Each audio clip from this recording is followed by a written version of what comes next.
परत पाठवणारच नाही म्हणजे पूर्णपणे बरा झाल्याशिवाय रिकवर झाल्याशिवाय परत पाठवणारच नाही.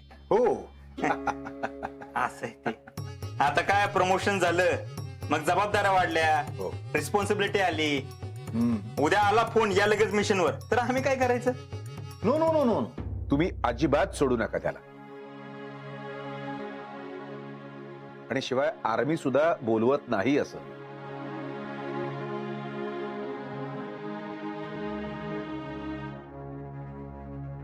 जेवढी तुम्हाला सगळ्यांना त्याची काळजी आहे ना, तितकीच आर्मीला सुद्धा त्यांची काळजी आहे.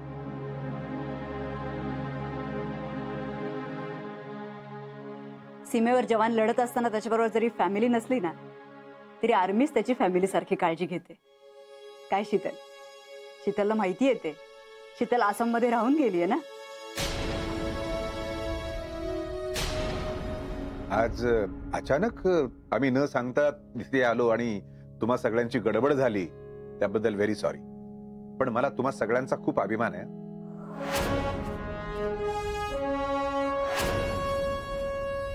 देशाच्या रक्षणासाठी तुम्ही तुमचा मुलगा सीमेवर पाठवला. त्यानं त्याचं कर्तव्य अचूक पार पाडलं. खरंच असा मुलगा मिळायला भाग्य लागतं.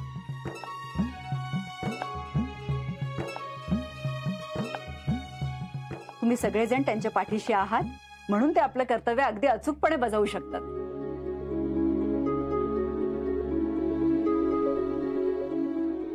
आणि शीतल सारखी समजून घेणारी बायको असल्यावर अख्ख्या कुटुंबाला काही काळजीचं कारण नाही.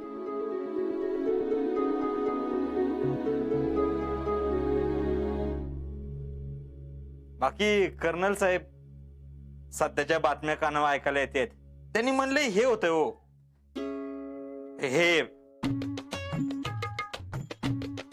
विषण्ण म्हणजे आता मागच्या आठवड्यामध्ये काश्मीरमध्ये केवढा मोठा अपघात झाला, केवढा मोठा हल्ला झाला.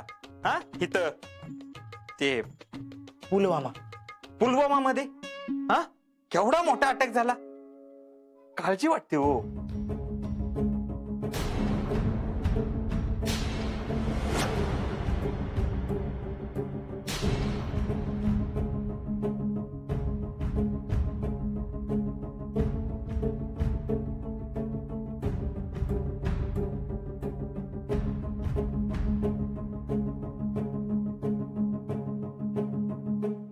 वाईट तर वाटणारच.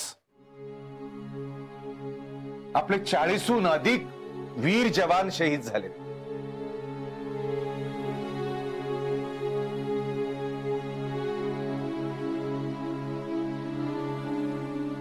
पण त्याचं चोख उत्तर आर्मी नक्की देईल.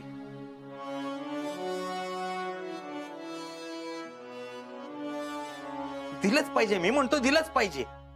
काय मदत लागली तर आम्हाला पण सांगा. तुम्ही फक्त जवानांच्या पाठीशी ठाम उभे राहा, हीच तुमची मदत.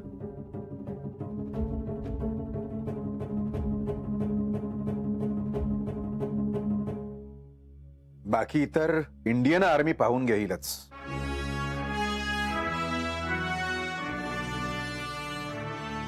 बाकी तुम्हाला सगळ्यांना भेटून खूप छान वाटतं. पण आता आम्हाला निघायला हवं. चला. लगेच निघाला वय? जरा उशीर थांबला असता तर मोदक करून दिले असते की. अरे बापरे, मोदकांची आठवण करून देऊ नकोस, नाही तर खरंच मला थांबायची इच्छा होईल. बरं चला, येतो आम्ही. हा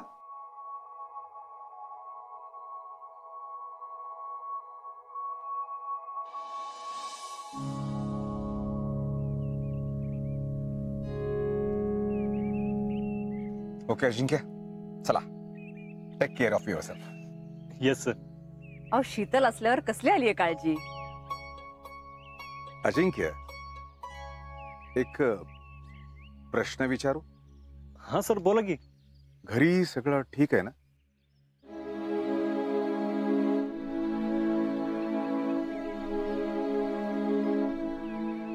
हाँ सर, आहे की एकदम व्यवस्थित आहे.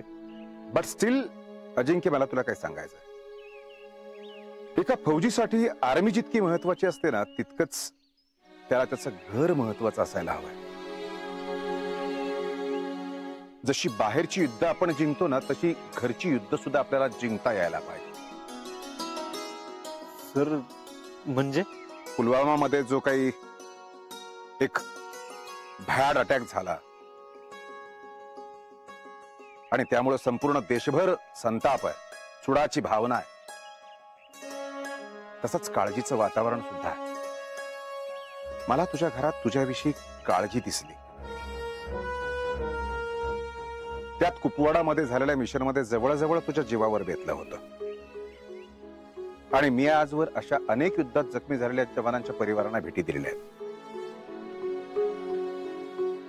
आणि त्यातले 90% लोक काळजीपोटी आपल्या मुलांना परत आर्मीत भरती होऊ देत नाही. त्यावेळेला त्या जवानात आणि घरात संघर्ष निर्माण झालेला असतो. बरं, हे युद्ध असं आहे की यात दुश्मन कुणीच नसतो, सगळे आपलीच माणसं असतात. या युद्धात तुला घरच्यांची मनं जिंकणं अतिशय गरजेचं आहे. तुला म्हणजे तुमच्या दोघांना. मला माहितीये शीतल की तू अजिंक्यच्या पाठीशी अगदी खंबीरपणे उभी आहेस. पण आता फक्त एवढ्याने चालणार नाही. करेक्ट. हे युद्ध तू तेव्हा जिंकू शकशील जेव्हा तू सगळ्यांची मनं जिंकू शकशील. घरी सगळं अलबेल असेल तर सीमेवर आपण खंबीरपणे उभं राहू शकतो. आपली फॅमिली आपला सपोर्ट असतो अजिंक्य. आणि ह्या सपोर्ट शिवाय कुठलंही मिशन तू कंप्लीट करू शकणार नाहीस. जी श्रीमान. चला, आम्ही येतो. अपडेट्स कळव आणि काळजी घेत राहा. Yes sir. शीतल, तू पण खूप टेन्शन घेऊ नकोस. जिथपर्यंत मी तुमच्या दोघांनी ओळखते ना, मला खात्री आहे की तुम्ही यातून नक्की मार्ग काढाल. Thank you madam. अच्छा, बाय शीतल.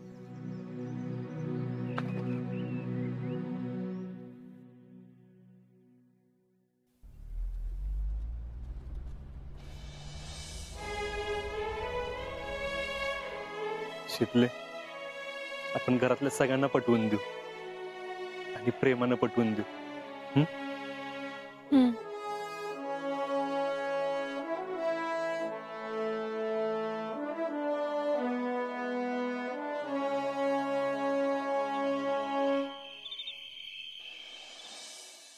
मग काय करायचं ठरवलंस तू? काय ठरवायचं राहुल? काहीच कळणं झाले बघ. अरे आतापर्यंत एवढे चिडलेच नव्हते रे घरचे. आज एक बोलू का? तू घरात सांगायलाच नाही पाहिजे होतो गोळी लागल्या म्हणून. आणि त्यानं काय होणार आहे तेव्हा? अरे मग एवढी धास्ती खाल्ली नसती ना घरच्यांनी. ग बस, उगाच काहीतरी बोलू नको. आजा, याच्यावर आता एकच उपाय आहे. काय? आपला पिक्चर. गप, उगाच चेष्टा करू नको. अरे तुझ्या एकदा पिक्चर केला का नाही आजा, म्हणजे बघ मग घरच्यांना पण तुझी किंमत कळल. राहुल्या, इथं मी आणि शीतल ओरडून ओरडून दमलो. तुझ्या पिक्चरनं काय होणार आहे तेव्हा? आजा, पिक्चरला असं साधं सुद्धा समजू नको. लय ताकद असते पिक्चर मध्ये. बर बाबा, असती पाहून खर पिक्चर. बास बावा, आता बघ तू कसा पिक्चर बनवतो. घरची तुला लगेच जा म्हणली पाहिजेत माग. नाही, सगळे जा म्हणतील रे. तू पिक्चर होईल होय एवढं लगेच? मग राहुल्याचं कटिंग आणि शूटिंग दोन फास्ट असतंय. काय राहुल शेठ, कुठवर आला आपला पिक्चर? ठीक आहे, चालूच आहे. आता स्टोरी कंप्लीट झाली ना माझी, आता पुढचं चालू आहे. आणि ते हे आपलं प्रोड्युसर कोण आहे? प्रोड्यूसर? हो, क्या होता है प्रोड्यूसर? कशाला पाहिजे? काय राहुल शेठ, आता पिक्चर करायचं म्हणजे तुम्हाला पैसे लागणारच की. त्याला किती वेळ लागतोय पैसे गोळा करायला? काय राहुल शेठ, अहो फौजीच्या जीवनावर पिक्चर करायचा आहे. म्हणजे आपल्याला एखादं वॉर दाखवायला लागेल. रणगाडे, विमान, दारू गोळा. म्हणजे त्याचंच बजेट नाही म्हणलं तरी 5-6 कोटी जाईल. काय 5-6 कोटी एवढं? मग काय तर येऊन दे की बावा, पर पिक्चर बनेगा मतलब बनेगा. माझं घर दार दुकान सगळं इकून पण पिक्चर करणार. तुझं ते दुकान वे? हा. अरे तुझं दुकान, माझं दुकान, तुझ्या किडण्या, माझ्या किडण्या सगळे जरी ऐकलं ना तरी पिक्चर काढण्या एवढं 5 कोटी जमा नाही होणार. अरे महिन्याला 5,000 रुपये कमवण्याची तुझी अवकात नाही आणि 5 कोटीचा पिक्चर काढायला निघालायस वे? बापू, तुम्ही मला ललकारू नका. माझा कॉन्फिडन्स घालवण्याचा प्रयत्न करताय काय? पण तुमच्या माहितीसाठी सांगतो, पिक्चर करणारच मी. कुणाचा बाप जरी आडवा आला ना त्याला मी बापाचा रोल देणार, पण पिक्चर करणार.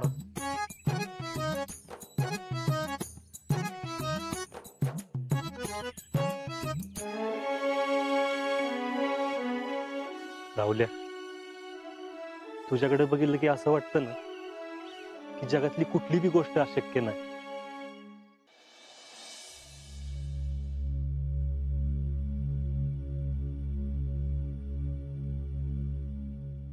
जीजी, आज कुठली भाजी करू?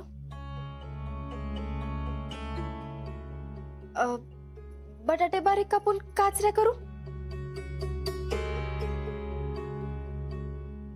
नाही नाही नको, घुटान भाकरी करते. तुम्हाला आवडतं ना?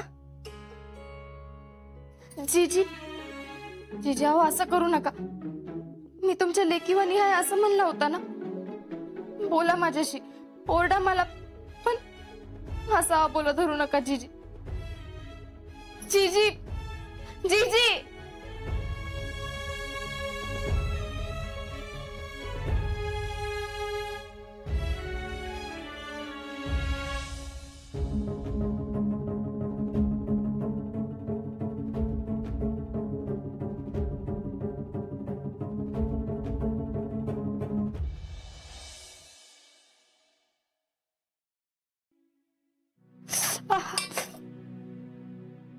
अगं कापलं वाटतं. काय नाही, होईल बरं. शीतल, मला तर लई वाईट वाटतंय बघ. अहो काय नाही, हळद टाकून होतंय बरं. अगं ह्याचं नाही म्हणत आहे मी. आमच्या घरचे कुणी म्हणून तुमच्याशी बोलत नाही. फारच एकटं पाडलंय बघ तुला ना अजिंक्यनला. आता चिडलेत म्हणल्यावर काय बोलणार? 4-8 दिवस बोलणार नाहीत, पण नंतर होईल सगळं नीट. असं काय नाही. आमच्या घरच्यांना चांगलीच ओळखून आहे मी.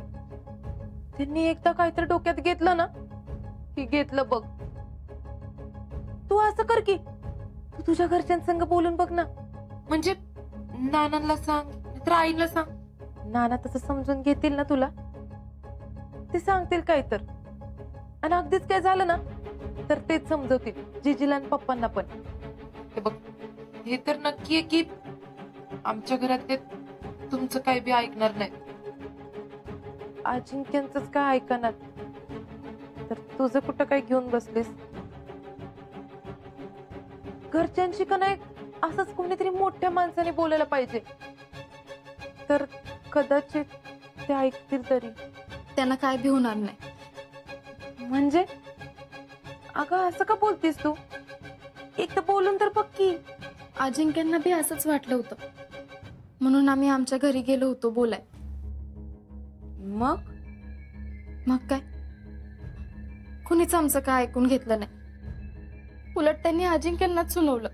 नाना, आई, चितू काका, काकी, मला माहित आहे त्यांना माझ्या भविष्याची काळजी आहे. आपल्या पोरीचं उद्या कसं होईल ह्या काळजीपोटी ते बोलले असतील, पण लई चुकीचं वागले ते. अगं बाई, असं काय बोलले ग ते? आता ते मी कुठल्या तोंडानं सांगू तुम्हाला? त्याची पुढची काय तरतूद केली आहे का? स्वतःचाच विचार केला तर कसं चालेल? आमच्या पोरीचं नुकसान होईल. एकतर तुमच्याकडे जमीन जुमला नाही, प्रॉपर्टी नाही. पुढं काय झालं तर कुठं जायचं आमच्या पोरीनं? असं काय बाय बोलले. अरे देवा, असं बोलले वय? मग नाहीतर काय, अजिंक्यांना बी लई वाईट वाटलं बघा. मग काय तर वाटणारच की ग वाईट. जयश्री, मी हे तुम्हाला सांगितलं खरं, पण तुम्ही कुणाला काय बोलणार तर नाही ना?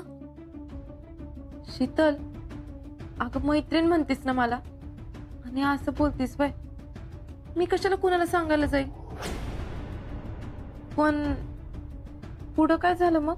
तिथनं ते महादेवाच्या मंदिरात जाऊन बसले आणि टेन्शनमुळे त्यांची जखम व्हायला लागली. काय? मग आम्ही ताबडतोब डॉक्टरांकडे गेलो आणि मग आम्ही इथं घरला आलोय. अगं बाई शीतल, अगं कसं करायचं ग मग आता? जयडे, अगं एवढं काय काय झालंय आणि ह्याची खबर बी नाही कोणाला. शीतले, हे मला सांगून तू तुझ्याच पायावर तोंड मारून घेतलंयस बघ. आता तावतेच तुला.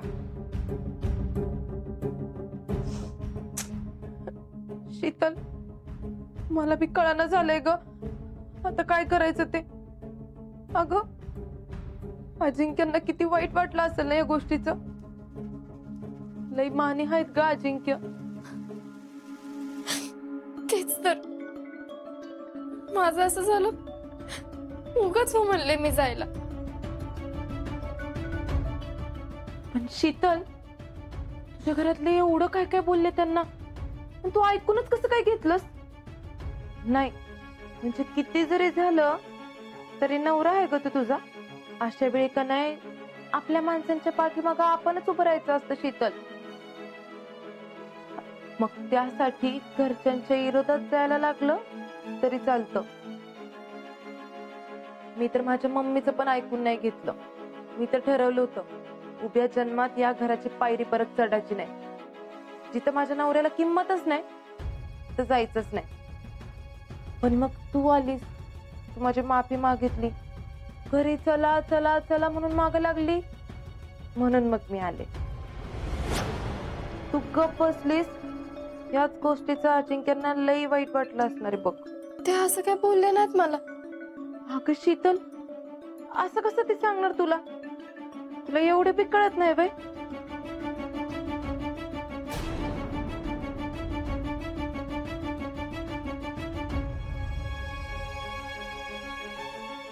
शीतल, अगं तुलाच या गोष्टीचं एवढं वाईट वाटलंय, मग अजिंक्यांना तर पार.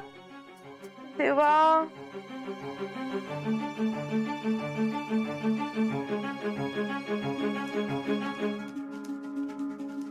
शीतल, मला एक सांग, या सगळ्याचा जरा तरी विचार तुझ्या घरच्यांनी केला का ग? तोंडाला येईल तसं बोलले. कोण बोलतं का असं?